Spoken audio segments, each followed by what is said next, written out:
Kajo, kajo, kajo, kayo, kayo, kajo. Uyo me yo le u san okami. Uyo me yo.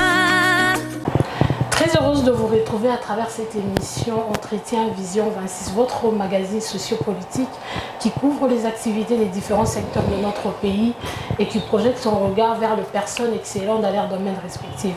Aujourd'hui, sur notre plateau, nous avons le réel plaisir de recevoir M. Célestin Ngoma, qui est le secrétaire permanent adjoint en charge de la jeunesse au sein du PALU. Avant de lui donner la parole, je vous prie d'abord de suivre son portrait détaillé et retrouvons-nous juste après. Entretien Vision 26 reçoit pour ces jours Maître Célestin Ngoma Matiti, né au lac Mati, marié à Madame Élisée Bouga, avec qui ils ont deux filles, Mercedes et Sacramento. Il a fait ses études à l'école primaire Epelouvilo et au collège Saint-Jean-Baptiste de Kilembe en latin philo. Il est licencié en droit public interne à l'université de Kinshasa. Il est admis avocat au barreau de Kinshasa à Gombe en 2009. Il débute sa carrière au PALU en 2001 comme étant agent de sécurité à la résidence du patriarche alors qu'il était encore étudiant en G1 droit et gravit toutes les étapes jusqu'à être nommé secrétaire permanent adjoint dans la dernière nomination du secrétaire général Antoine Gizenga. Sa passion pour la politique et la jeunesse a suscité notre curiosité. Suivez Entretien Vision 26 pour plus de détails. Bonjour M. Célestin, comment allez-vous? Bonjour Madame Grace, je vais bien, merci. Et merci d'avoir répondu positivement à notre invitation. Merci. Vous êtes le secrétaire permanent adjoint en charge de la jeunesse au sein du PALU. Parle-nous un peu de la santé du PALU après la mort de Lugui Gizenga. Oui, comme vous pouvez le constater, une année après la disparition définitive du très vénérable patriarche Antoine Gizenga, il a encore plu à Dieu de pouvoir rappeler son serviteur Lugui Gizenga, qui était notre secrétaire permanent porte-parole du parti, CGAI du parti. Et cela a été presque un double coup pour nous. Un double coup, ça signifie que nous ne sommes pas encore bien remis avec la mort du patriarche, mais du coup, Lugui, à qui la charge avait été donnée pour pouvoir nous amener au congrès, nous laisse encore en plein chemin. Cela n'est pas facile, mais que voulez-vous? Nous avions tous appris auprès du patriarche la lutte, et donc nous nous sommes bien arrangés, nous nous sommes déterminés à pouvoir continuer cette lutte pour pouvoir honorer tous nos pères fondateurs de ces grands partis, mais aussi les jeunes, Lugui Gizenga, plein d'espoir qui vient de nous quitter. Nous sommes obligés de continuer ces combats. Parlez-nous un peu de la mort de Lugui. Il était malade ou il est parti comment? Ben, ça, je ne sais pas trop commenter parce que, comme vous le constatez, nous sommes pendant la période de confinement où la pandémie a fait son rage. On ne se voyait donc pas quelques jours déjà avec les chefs. Donc j'ai appris aussi de la manière brusque que les chefs décédaient. Ce soir même là, j'étais non loin de la ville, je me suis précipité pour aller à la morgue là où on amenait les corps. Et puis le corps est arrivé, m'a trouvé à la morgue. Donc après il y a eu l'autopsie. Nous attendons peut-être que la famille, si elle voudra rendre publique l'autopsie, on le saura beaucoup plus précis. Mais pour le moment, je ne sais rien dire. Je n'ai vu que le chef a un tout petit peu souffert d'une petite maladie courte et puis il s'en est succombé. Monsieur Célestin Ngoma, les observateurs évoquent déjà une probable séparation au sein du PALU après la mort de Lugui Gizenga. Comment vous, enfin, vous voyez cette observation-là de ceux qui pensent qu'après Lugui Gizenga, le PALU sera divisé? Non, mais les Palous ne commencent pas avec Lugui Gizenga. Ça aurait été facile si cette notion a été évoquée lorsque le patriarche mourait, parce que c'était avec lui un leader charismatique, un leader depuis 64 qui a géré ses partis. Bien avant 64, avec les autres Lumumbis, à Kisangani, il était déjà le leader. Revenant au conclave de Louvagnom, il a toujours amené cette équipe-là de Lumumbis jusqu'en 64 aux eaux quand le parti était créé. Il va au maquis avec ces mêmes partis. Donc, quand l'exil a commencé, il est allé avec beaucoup de Lumumbistes. Il est revenu au pays, il a continué cette lutte. Quand il partait, beaucoup ont cru que les Palous n'allaient plus résister. Mais ils ont vu Lugui Gizenga continuer l'œuvre de notre leader. Et maintenant, Lugui s'en va. Comment les gens peuvent croire qu'il faut enterrer les Palous avec Lugui ou parler de la séparation? Justement, s'il y a des agités, la grande base du parti Lumumba Signifié ne va pas les permettre de faire du n'importe quoi au Palou, parce que une seule manière de pouvoir honorer Gizenga, c'est d'abord de protéger cette œuvre qui est la sienne, qui est celle de Lumumba, qui est celle de Sendwe, qui est celle de Bisikiro, tous nos pères fondateurs, et finalement continuer les combats qu'ils ont créés, ou l'idéal du Palou, la sauvegarde de l'unité du pays et de l'indépendance. C'est un combat pour les Palous, c'est un idéal pour les Palous. Quand vous tuez les Palous, c'est que cet idéal va perdre au niveau de la République démocratique du Congo. Mais les gens parlent de la séparation parce qu'il n'y a pas vraiment de l'amour au sein du Palou. On constate tous, il y a des choses qui se disent sur les réseaux sociaux. Mais comment vous voyez, comment faites-vous pour éviter cette scission au sein du Palou? En fait, un parti politique, ce n'est pas un club d'amis où l'amour devait être au rendez-vous. Un parti politique, c'est une organisation pour la conquête du pouvoir. Tout ce que l'on peut implanter au sein de ces partis, c'est la camaraderie.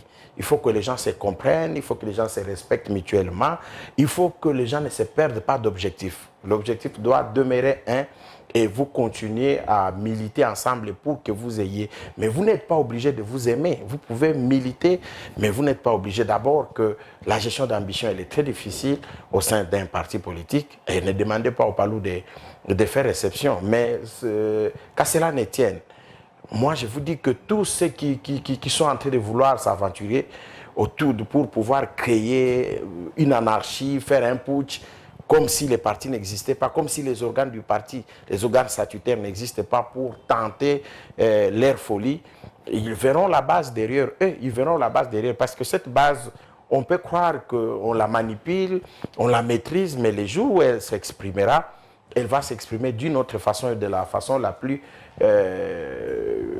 coriace, que vous ne pouvez même pas résister. Parfois, vous perdez votre carrière politique. Donc moi, je ne donne pas flanc à ceux qui croient qu'ils sont capables de faire tout ce qu'ils veulent au parti. Au parti, nous sommes légalistes. Donc, il faut nécessairement qu'on respecte les textes du parti. Il faut nécessairement que la normalisation des choses se fasse selon la volonté de la loi. Comment est-ce que le texte du parti, de votre parti, parle après la mort de Lugui? Qui est censé normalement prendre le Palou en main selon les textes du parti?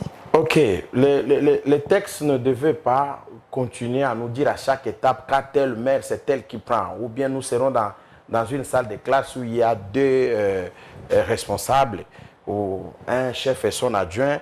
Il faudrait que les règlements les disent de façon explicite que lorsque tel, nous appelons à l'internat Bidel tutélaire n'est plus, c'est l'adjoint qui prendra sa place. C'est d'un allant de soi, ça a toujours été comme ça, même en famille. On a des chefs, c'est le papa et la maman. Quand le papa n'est plus, c'est la maman qui reste chef. Dans l'administration, c'est pareil. Les textes du parti ont prévu ceci. En cas de disparition ou empêchement définitif du secrétaire général, chef du parti, qui était M. Antoine Gizenga, le secrétaire permanent prend les relais et organise les congrès. Ça signifie qu'il gère les affaires courantes et c'est lui qui va convoquer les congrès pour que les partis puissent donner aux dirigeants ou d'autres cadres de responsabilité une certaine légitimité pour pouvoir gérer les partis pendant un mandat de 3 ans. C'est ce que disent nos textes. Alors, quand le patriarche est mort, le secrétaire permanent se trouvait être son fils biologique aussi, Lugui Gizenga. Il est devenu automatiquement, il n'est pas devenu automatiquement secrétaire général, donc c'est lui qui prenait les relais. Mais chemin faisant, on s'était dit qu'on a un regroupement politique et c'est le PALU qui devait engager ces regroupements politiques. On a créé une sorte de jurisprudence pour pouvoir lui donner la qualité du secrétaire général AI. Parce qu'on ne voyait pas notre chef aller siéger avec les autres alliés et que lui seulement, avec son rang de secrétaire permanent, porte-parole, alors que le chef n'était plus. Alors, quand Lugui s'en va, quand Lugui meurt, il se crée deux vides. Le premier, il est celui de secrétaire permanent, porte-parole du parti. C'est ça la décision que le patriarche nous a laissée. Et le deuxième, il est celui de secrétaire général AI, toujours membre du bureau politique. Parce qu'en tant que secrétaire permanent, c'est lui qui convoque le bureau politique. Alors, quand Lugui meurt, c'est finalement son premier adjoint, parce que parmi les adjoints, nous sommes à 5 et Mayobo en est le premier, Godefroid Mayobo. Donc, quand Lugui meurt en tant que secrétaire permanent porte-parole, Mayobo prend de façon automatique les relais pour pouvoir gérer les partis et convoquer les congrès. Donc, personnellement, vous êtes contre la décision portée sur M. Ngandou? Elle n'existe même pas. C'est une décision illégale, c'est une décision des gens qui n'ont pas qualité. Ce sont des anarchistes, ce sont des faussaires. Qui a pris cette décision? Qui en a la qualité? S'ils en ont pris en qualité de membres du bureau politique, mais c'est quoi ce bureau politique qui a convoqué? On a suivi le réunion des dimanche 21. Ce sont des faussaires, c'est de l'anarchie. Et puis c'est une sorte de folie parce que les gens responsables ne peuvent pas de tout se permettre. Le dimanche, la permanence du parti est fermée. Les militants vont à 14h. De 14h à 16h dans des réunions de cellules. On ne pouvait donc pas participer à une réunion au sein du parti les dimanches. Et nous gérons le parti au quotidien, nous sommes la permanence.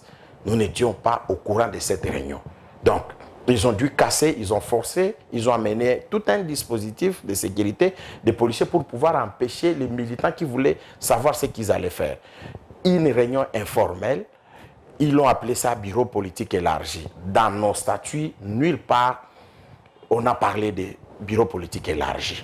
Même le bureau politique qui a fait de Lugui secrétaire général AI n'avait que ses membres, ses 13 membres. Ils sont allés par consensus, pas par un vote, par consensus. Ils ont accepté que Lugui se fasse appeler ou que puisse être, qu'on puisse lui reconnaître la qualité du secrétaire général AI. Alors, lorsque Lugui meurt, nous nous retrouvons, nous cadres du parti, nombreux, venant de tous les organes, du bureau politique, les anciens secrétaires permanents, tout ça. On dit, mais ce cadre, on ne peut pas lui donner un nom, il n'est pas dans nos statuts. C'était, au fait, c'est une réunion informelle. On se trouve là, on dit, bon, il faut qu'on enterre d'abord.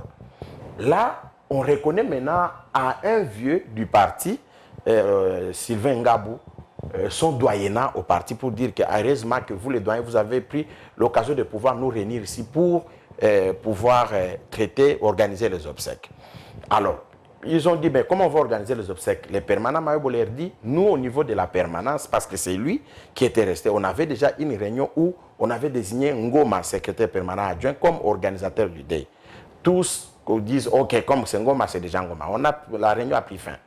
Après le DEI, moi, en tant que secrétaire permanent et président de la dite commission, je devais faire mon rapport d'abord à la permanence et la permanence, par la voix du secrétaire permanent porte-parole du parti Godefroid Mayobo, qui devrait à son tour convoquer le bureau politique parce qu'il est membre du bureau politique. Et il a maintenant la qualité de pouvoir convoquer ce bureau politique pour lui faire rapport. C'est un organe de conception et d'orientation. Nous, nous gérons, nous rendons compte au bureau politique qui nous dit, voilà, maintenant vous devez faire ça, voilà, vous devez faire ça. Organiser le congrès dans 8 mois, cherchons des moyens, comment nous allons financer ces congrès. C'était ça le travail. Alors, les gens se sont appelés entre eux, des gens qui pensent avoir les partis avec eux, des gens qui pensent que, comme Lugui n'est plus, on l'a enterré avec les statuts du parti, ils peuvent tout se permettre. Ils se sont réunis, ils ont rendu, mais c'est honteux parce que là, il y a des intellectuels, il y a des professeurs, il y a des grands juristes, mais qui se permettent, qui voient que même les petits-enfants après-demain vont se moquer d'eux. À quoi est-ce que vous reprochez M. Ngabou et Mme Georgie? Je ne reproche rien au camarade Sylvain Ngabou, avec qui j'ai toujours bien collaboré, avec avec qui je n'ai que eu de très bonnes relations. Et mon œil vers lui a toujours été un regard d'un enfant vers son père. C'est un papa, Ngabou, ce n'est pas un enfant. Mais je regrette simplement qu'il soit emballé dans ce... Parce que ce n'est pas lui, au fait. Il est vieux, il faut comprendre, avec les faiblesses de l'âge, on l'emballe. Ce sont les jeunes. Qui les emballe? Tous ces jeunes qui sont à la base de tout ça, il y a des jeunes qui sont à la base. Si vous menez vos enquêtes, vous allez voir qu'il y a des ambitieux. Des gens qui sont trop ambitieux, qui veulent devenir secrétaire général, qui veulent garder le ministère, qui veulent gérer, qui veulent devenir mandataires, qui sont à la base de cette histoire. Alors, départ peut-être leurs antagonismes personnels avec M. Mayobo, ils voient les dangers. Mais moi, je ne vois pas M. Mayobo, moi je vois ce que disent les textes. Nous sommes dans la voie légale. Moi, je ne vois pas ce que peut être M. Mayobo. Non, je n'ai aucune relation personnelle avec M. Mayobo. C'est un camarade du parti comme tous les autres. Mais les textes ont voulu que ce soit lui. C'est la volonté de Gizenga. Ce n'est pas ma volonté, ni la volonté de Lugui. C'est Gizenga qui a voulu que ce soit Mayobo, que ce soit Madiko, que ce soit Ngabou, que ce soit Gabouba et que ce soit Ngoma. Alors, comment vous allez faire celui que Gizenga a laissé premier secrétaire permanent adjoint? Vous triez, vous prenez celui qui vient juste après lui, Madame Madiko, pour faire d'elle... Par rapport aux compétences. Non, madame. Ça, c'est un autre débat. On ne peut pas parler de compétences. Mayobo est le meilleur d'entre nous. Il n'y a pas meilleur élève de Gizenga que Mayobo. Gizenga, Mayobo, Muzito, Mpango, ce sont eux qui étaient à côté du patriarche. Et de nous tous au parti, la seule personne que Gizenga a déjà nommée idéologue du parti, c'est Mayobo. Personne parmi nous, Gizenga fait de lui idéologue du parti. Lorsqu'on fait de vous idéologue du parti, c'est que vous maîtrisez ces partis. Moi, je ne viens pas ici vanter la personne de Mayobo, mais je viens ici dire ce qui est de la réalité du parti. Alors, eux, ils devaient accepter, constater comme nous que c'est Mayobo qui est devenu secrétaire permanent. Mais eux, ils ne veulent pas reconnaître. Ils sont dans les guerres tribales d'autrefois, et puis dans les guerres, dans les positionnements personnels. Et cela ne peut pas passer. Parce que tout ce que nous demandons, c'est le respect des textes du parti. Lorsqu'on le respecte, Gizenga, on doit respecter aussi sa volonté. Sa volonté, elle n'a pas été verbale. Elle est dans une décision où il nomme Lugui secrétaire permanent avec un premier adjoint, Godefroid Mayobo. C'est seulement lui, étant membre du bureau politique, qui est compétent à convoquer ce bureau politique et rendre les rapports des obsèques et puis attendre des orientations par rapport au bureau politique, par rapport à la mission que nous avons, l'organisation du congrès. Ça ne peut pas être un groupe d'amis, députés soit-il. On est député du peuple, on n'est pas député d'un parti politique. Si vous êtes député, vous avez le mandat du peuple. Le parti n'a fait que vous aligner sur sa liste. C'est au peuple que vous devez rendre. Dans les textes du parti, il n'est reconnu nulle part à un député d'avoir un pouvoir sur un organe compétent ou statutaire que définit les textes du parti. Nulle part. Vous êtes député, vous avez été présenté par les partis, vous êtes militant pour les comptes du parti, vous devez obéir et observer la discipline comme tous les autres militants. Voilà. Monsieur Célestin Ngoma, par rapport à tout ce que vous venez de dire, comment alors le PALU s'organise-t-elle pour honorer la lettre écrite par messieurs Gizenga, en fait, le père Gizenga? La décision, mais les partis c'est un parti organisé, c'est un parti qui n'a pas de vide, les textes sont clairs. Nous avons répondu, nous avons dit non à cette folie.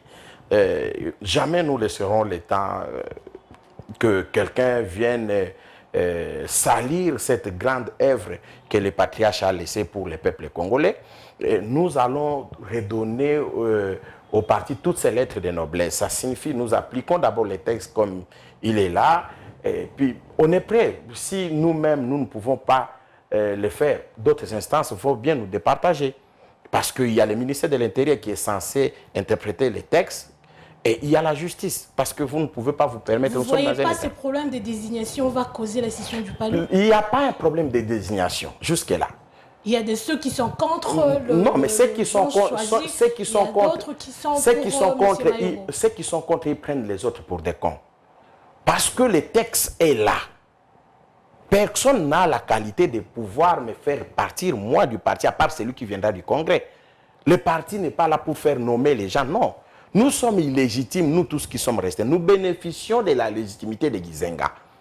Les seuls mandataires, les seuls qui est issu du congrès de 1964. C'est lui qui avait toute cette légitimité avant le prochain congrès. Et c'est grâce à sa légitimité que nous, on tiré la substance. Donc, lui, il vous donne le peu de légitimité par sa décision. Il prend une décision, il nomme un permanent et ses adjoints. Les titulaires n'étant plus, c'est automatique que les adjoints ou les premiers adjoints prennent la place. Ainsi de suite. C'est la permanence qui organise les congrès. Avec les autres organes, les autres structures que nous pouvions associer, la commission créée par l'OGI ou quoi là. Et puis nous avançons. Mais maintenant, c'est devenu une affaire personnelle. Vous avez suivi un camarade du parti, de surcroît ministre sur les ondes d'une radio, dire que Mayobo ne s'attendait pas avec l'OGI, Mayobo ne venait pas au DEI. Mais est-ce que Mayobo devait seulement aller au DEI pour faire plaisir à quelqu'un qui voulait les voir là-bas? Ou bien c'est un problème personnel? Si c'est Mayobo avait des problèmes personnels avec l'OGI, en quoi est-ce que cela concerne les partis? Bon, apparemment, vous avez des intérêts sur M. Mayobo. J'ai intérêt sur les partis, sur l'ordre au parti. Voyez-vous, je suis sur votre plateau, vous m'avez invité parce que vous constatez qu'il y a un désordre au parti. Exactement. À peine on vient d'enterrer, on ne devait pas être dans ce désordre. Mais les amis, les camarades du parti ont choisi cette voie et ça dérange, ça blesse. Lorsque je passe sur vos antennes, je suis censé éclairer et dire qu'on ne vient pas au parti politique pour devenir des amis. Et aussi, c'est faux ces allégations parce que au parti, on a organisé les DEI. Et chaque jour, M. Mayobo était au parti, au DEI. Donc les DEI ne se tenaient pas qu'à la résidence. Déjà que la résidence du défunt est à Gombe. Gombe est confiné. Pour y accéder, il faut avoir la carte. Alors nous avions dit non, nous organisons les DEI au parti. Nous étions au parti, j'étais présent et M. Mayobo était présent au jour le jour, avec des militants qui venaient à tour de rôle, jusqu'à l'enterrement. Alors je ne vois pas pourquoi à notre niveau, des cadres que nous sommes, nous évoquerons des sujets comme tels pour justifier le non-consentement sur une personne par rapport à une question donnée. Non, ça ne doit pas, on devait, au lieu de parler des problèmes personnels, on devait évoquer les textes. Petit à petit, le Palou s'écarte de la scène politique, notamment au sein du gouvernement. Quel est l'avenir du Palou? L'avenir du Palou est avec ses militants. L'avenir du Palou est dans la redynamisation. L'avenir du Palou, justement, c'est de donner l'intelligence au service du Palou. Vous vous écartez du gouvernement? Nous ne nous écartons pas du gouvernement. Nous sommes faibles au gouvernement parce que nous avions eu des mauvais scores aux élections dernières. Nous n'avions pas eu assez de députés pour pouvoir mériter... Qui était basé sur quoi? Pardon, les dernières élections? Oui, mais les mauvais... Bon, je pense que faute de tactiques ou de stratégies que nous avions pu utiliser, mais moi, lorsque j'essaye de faire un examen de conscience, je me dis peut-être que nous avions pendant une année, 2 ans avant les élections, dit aux militants que cette fois-ci, le Palou va présenter un candidat président de la République. Et les militants n'attendaient que ça. Vu que depuis 2011 jusqu'à ce jour, nous n'avions plus présenté un candidat. Mais du coup, quand nous arrivions aux élections, nous sommes allés présenter la candidature du patriarche. Et les militants n'ont pas aimé. Les militants se sont découragés. Et il n'y a pas que des militants qui votent, même les sympathisants qui nous faisaient confiance ont trouvé que nous les avons trahis. Ça, il faut les reconnaître. Pourquoi? Mais nous les avons trahis parce que nous n'avons pas pu présenter un candidat venant du Palou. Nous nous sommes neutralisés. Les forces obscures ont travaillé de sorte que le Palou lui-même se neutralise et finalement nous n'ayons pas quelqu'un à pouvoir bien nous porter. Cela n'est pas dit à votre accord avec le PPRD? Je ne crois pas. Je ne crois pas. Cet accord a toujours été libre. Cet accord a toujours été ouvert. Cet accord a toujours été signé dans les temps et dans l'espace. L'accord peut être de 5 ans, vous arrivez à la fin, vous pouvez toujours approcher votre partenaire politique pour lui dire cette fois-ci, moi je suis prêt à pouvoir présenter un candidat aux élections. Et il peut être d'accord, il peut ne pas être d'accord, vous pouvez vous dire, ok, toi tu t'en vas, nous allons, comme ça à la fin, on pourra se revoir pour la coalition. Le PPRD n'est pas allé aux élections avec l'UDPS, ils sont allés en antagonisme, en opposant, mais aujourd'hui ils sont dans une coalition. En 2006, nous ne sommes pas allés aux élections au premier tour avec le président Kabila. Nous allions avec les candidats Gizenga, ils allaient avec les candidats Kabila, mais après nous nous sommes réunis. Donc je crois que c'est un problème d'approche. On n'a pas bien, il faut dire, nous les dirigeants, on n'avait pas bien fonctionné. C'est à nous de répondre que souvent quand on ne fait pas la volonté de la base, on connaît ce genre de résultats. Mais nous ne pouvons pas nous abandonner. Les grands partis au monde connaissent ce genre de crise. Les grands partis au monde, tous les grands partis au monde. Nous avions déjà vu les partis de gauche en France connaître un déclin parce que leurs candidats n'avaient pas obtenu même la deuxième place aux élections parce que c'était Marine Le Pen, c'était Le Pen et Chirac qui allaient au deuxième tour. Alors, ces partis ont connu des problèmes, mais ces partis s'étaient remis pour que François Hollande aille jusqu'à la présidence. Donc, c'est pareil. Vous croyez que les partis démocrates aux États-Unis, parce que Hillary n'avait pas gagné autrefois, c'est la fin? Non, ce n'est pas la fin. Il faut des stratégies, il faut y travailler, il faut une redynamisation, il faut une intelligence. Il ne faut pas seulement sa présence physique, mais il faut une intelligence. Des gens qui comprennent mieux qu'ils devaient travailler pour que finalement nous soyons acceptés. Dire au peuple ce qu'il faut. Dire au peuple, voilà que vous ne nous avez pas responsabilisés, vous n'avez pas obtenu ça, ça, ça, ça. Nous avions fait ça quand vous nous avez donné. Et nous sommes capables, voici nos idées, voici ceci. Il n'y a que la vérité, comme le disait le patriarche, qui peut nous réhabiliter. Monsieur Célestin, parlons de l'actualité politique en RDC. Comment analysez-vous la situation politique actuellement en RDC? La situation, elle est un peu compliquée. Cette année, nous n'avons pas de chance, malheureusement. Pourtant, nous attendions de grandes réalisations. La situation politique au pays est d'abord dominée par cette pandémie qui empêche au gouvernement de pouvoir réaliser tout ce qui avait été dans son programme annuel. Donc, le budget qui a été voté n'est plus réaliste parce que nous ne pouvons pas maximiser, réunir toutes ces recettes-là. Vu que notre économie soit dépendante d'un secteur minier, alors que ce secteur est presque l'apanage des expatriés qui ne peuvent pas être chez nous, qui ne peuvent pas faire couler les affaires. Donc c'est un peu compliqué. La situation, elle nous met dans une situation, dans un état très critique sur le plan économique. Alors, sur le plan politique, nous sommes en train de nous chercher comme État, comme démocratie. C'est d'abord une affaire d'écriture. Donc, tu vois, les partis au pouvoir se combattent à tout moment. Les partis au pouvoir sont en opposition à tout moment. Et les partis de l'opposition semblent être absents. Parce que finalement, le Congo, dans les chefs des autres, il est devenu deux. Celui de la Mouka et celui de ceux qui sont au pouvoir. Et ceux qui sont au pouvoir ne s'acceptent pas mutuellement, ne s'accordent pas parce qu'ils ne voient que des bêtes noires un peu partout. Si tel secteur ne marche pas bien, il y aurait un démon quelque part et c'est lui qu'il faut blackbouler. Donc, on ne s'est pas encore accoutumé avec la coalition au pouvoir et finalement, on se perd. Pensez-vous à l'aboutissement de cette coalition qui est entourée de trop de problèmes? Bien sûr, ça doit être une volonté politique. Ça doit être une volonté politique. Il faut que les dirigeants de cette coalition puissent y travailler. Parce que peut-être qu'ils voudront se limiter à 5 ans dans une coalition et que chacun peut regagner son camp pour pouvoir combattre de nouveau. Ce n'est pas l'instauration de droits qui est le problème base dans de coalitions. Vous savez, l'instauration des droits ne se décrète pas. L'instauration de l'état des droits ne se décrète pas, il faut y travailler. Il faut les constater que maintenant qu'il y a vraiment un état de droit. Parce qu'un état de droit, il faut simplifier les termes. Il serait un état où la loi est respectée. Simplement, si la loi est respectée, là où la loi doit être respectée, l'autorité de l'état se renforce. Là où la loi est respectée, chacun a ses droits. Chacun trouve ses droits. L'état de droit devait être aussi, même dans la gouvernance. L'état de droit ne doit pas concerner qu'un seul secteur ou sur le plan de justice. Non. L'état de droit, c'est aussi mettre des politiques publiques, de bonnes politiques publiques en face.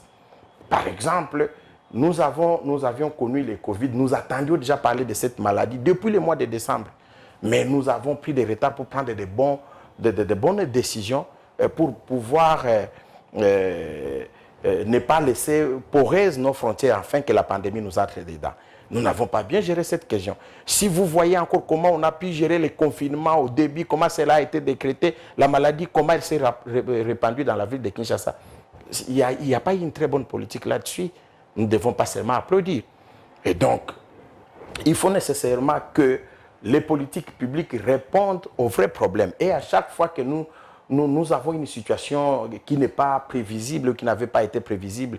Il faut que nous ayons des réponses de la part des gouvernants parce qu'ils doivent comprendre tout ça et donner des réponses adéquates. C'est pour ça qu'on est dirigeant, c'est pour ça qu'on est gouvernant. La situation de pays se dégrade du jour au jour.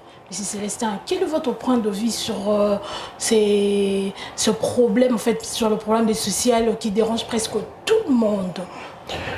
Ben, mais comment voulez-vous que le social soit meilleur si déjà, sur le plan économique, les pays ne marchent pas ou les pays ne savent pas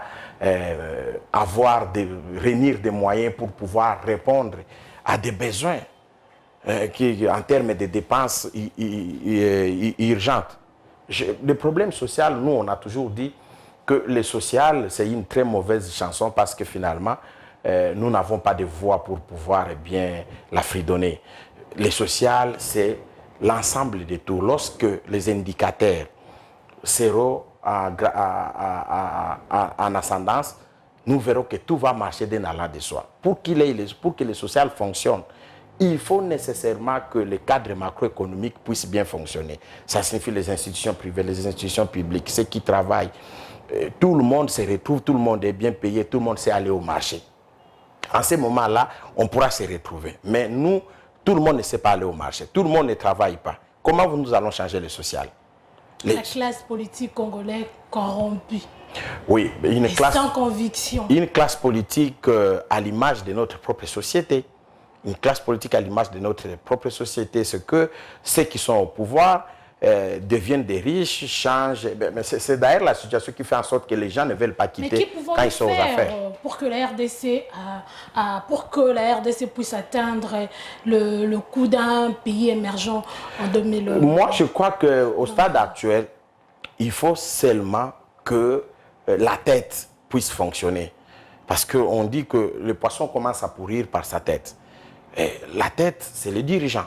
Il faut un volontarisme politique. Il faut que ceux qui nous dirigent puissent, eux, planter les décors. Ça signifie donner de bons exemples, travailler avec de l'intelligence, travailler de sorte que le petit peuple puisse se retrouver dans cette gouvernance, dans cette gestion.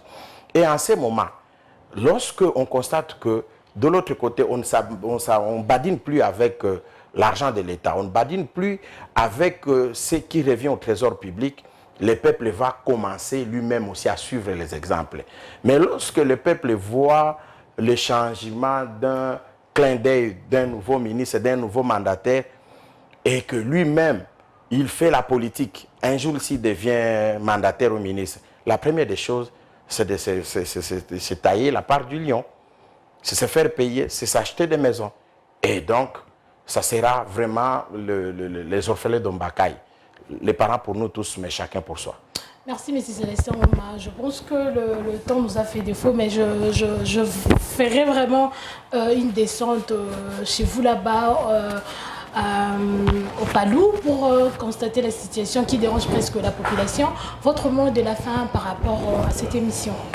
Merci beaucoup. Je trouve que l'émission est bonne parce qu'elle laisse finalement l'invité à pouvoir parler de tous les sujets, surtout les sujets qui touchent à l'existence, au fonctionnement même de l'État, ce qui est notre alma mater, parce que c'est l'État qui nous réunit. Si nous faisons la politique dans nos différents partis politiques, c'est pour un jour aspirer à venir gérer l'État ou bien à venir contribuer avec sa propre intelligence ou avec ce qu'on a appris dans la gestion de la chose publique. Et donc, nous sommes censés à réfléchir RDC par rapport à ces problèmes au jour le jour. Nous ne pouvons pas nous dire faire la politique, être des hommes responsables de la société, mais on ne met pas de réflexion ou on ne met pas de pensée sur tel autre domaine. Nous avons toujours un mot à dire, mais nous devons nous accepter en tant que tel et surtout ne pas perdre la lueur d'espoir parce que le Congo, il est tellement grand et que nous devons avoir cette dimension de la grandeur dans nous pour pouvoir matérialiser cela lorsque nous avons une parcelle du pouvoir. Merci M. Célestin Oma, merci à tous ceux qui auront la chance de suivre cette émission. J'avais eu la chance de recevoir les secrétaires permanents adjoints en charge de la jeunesse du Palou. Retrouvons-nous la semaine prochaine avec le nouveau numéro. Merci. Merci.